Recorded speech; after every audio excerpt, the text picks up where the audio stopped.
రోమిలకు రాసిన పత్రిక 5వ అధ్యాయం. రోమిలకు రాసిన పత్రిక 5వ అధ్యాయం 11వ వచనం. అంతేకాదు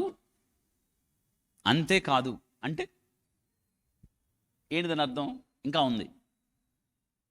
షాపింగ్ అయిందా? అవ్వలేదు, ఇంకా ఉంది.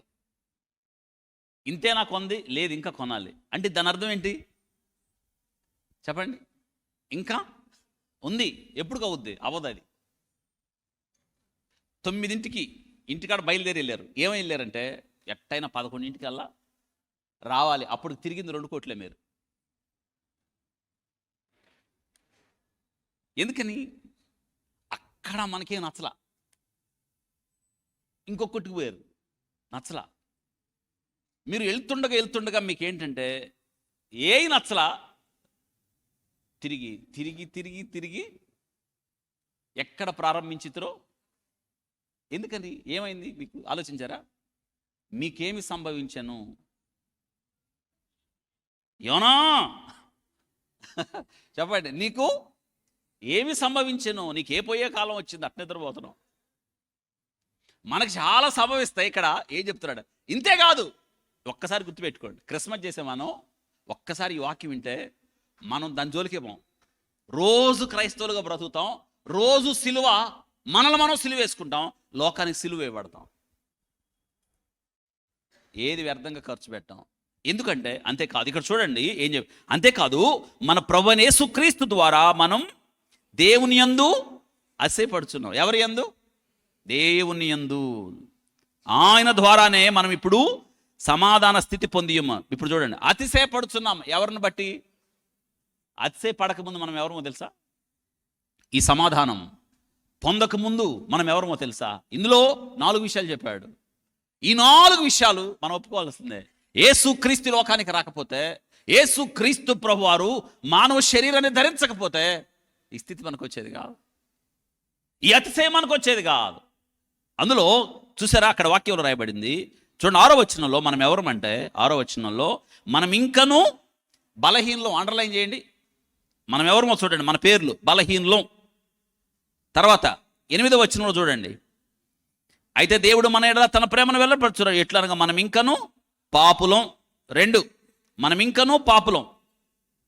1 బలహీనలం, 2 ఎవరమి? పాపులం.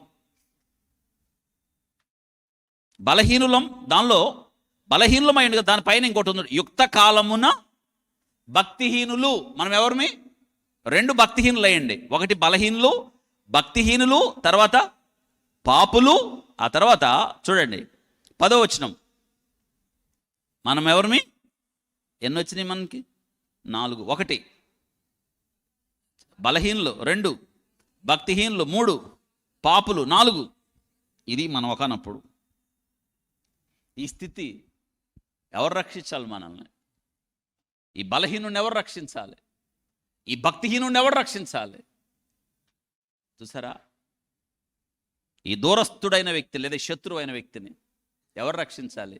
అందులో ఒక అద్భుతమైన వాక్యం పౌలు గారు ఏం చెప్తున్నాడు తెలుసా?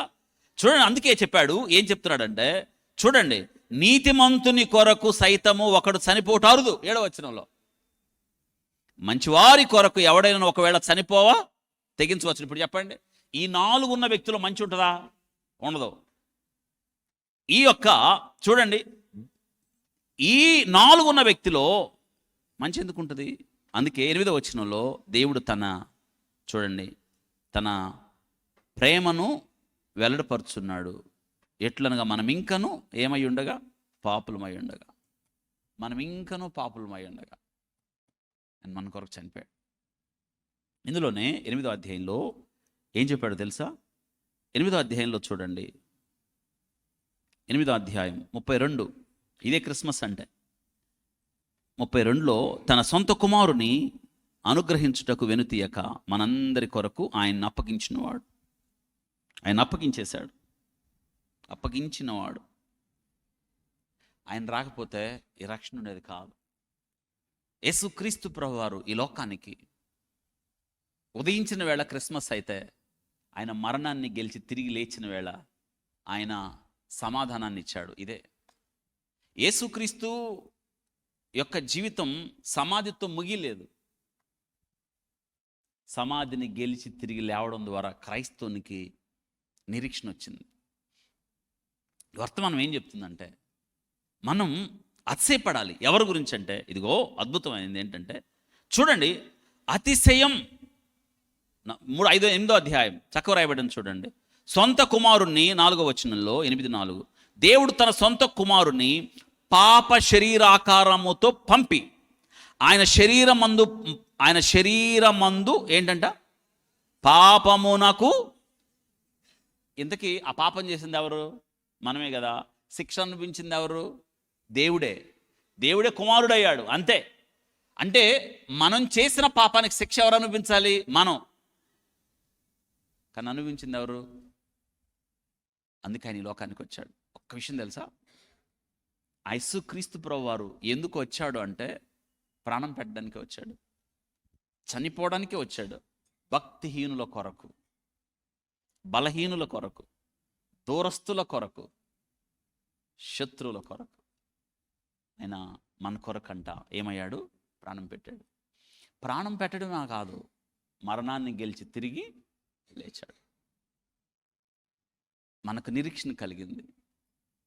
క్రిస్మస్లో మన నిరీక్షణ ఏంటో తెలుసా? యేసుక్రీస్తు ప్రభువారు నా కొరకు ప్రాణం పెట్టి తిరిగి లేచాడు. ఇది నాకు నిరీక్షణ. అందుకు మనం అతిశయపడుట ఏంటో తెలుసా? ఇదిగో అంతేకాదు, యేసుక్రీస్తు ద్వారా మనము దేవుని యందు అతిశయపడుచున్నాము. ఆయన ద్వారానే మనము ఇప్పుడు సమాధాన స్థితి పొంది ఉన్నాము. అందుకే ఆయన యెషయా భక్తుడు చెప్పాడు, ఏలయనగా మనకు శిశువు పుట్టెను, మనకి కుమారుడు అనుగ్రహించబడనని భుజముల మీద. అందులో చివరిది సమాధానానికి, సమాధానం ఇవ్వడానికి వచ్చాడు ఆయన. పొందారా? ఆ సమాధానం రావడానికి కారణం ఏంటో తెలుసా? మనం ఇంకను పాపులమై ఉండగా మన కొరకు ఆయన తన ప్రాణాన్ని పెట్టాడు. పాప శరీరాకారముగా ఆయన శరీరంపై మోపబడిన శిక్ష సర్వమానవాళి పాప పరిహారార్థమై తను అప్పగించుకున్న లోక పాపములు మోసుకొని పోవు దేవుని గొర్రెపిల్ల. అందుకే ఆయన మన హృదయంలో సమాధానాన్ని ఇచ్చాడు. ఇప్పుడు మన అతిశయం ఏంటంటే దేవుని బట్టే, ప్రభా నీ వల్లే కదా నాకు ఈ రక్షణ, నీ వల్లే కదా నాకు ఈ సంతోషం, నీ వల్లే కదా నాకు ఈ సమాధానం. అందుకే ప్రభా నేను నిన్ను స్తుతిస్తున్నాను, నేను నిన్ను కీర్తిస్తున్నాను, ఆత్మతో సత్యముతో నేను నిన్ను ఆరాధిస్తున్నాను.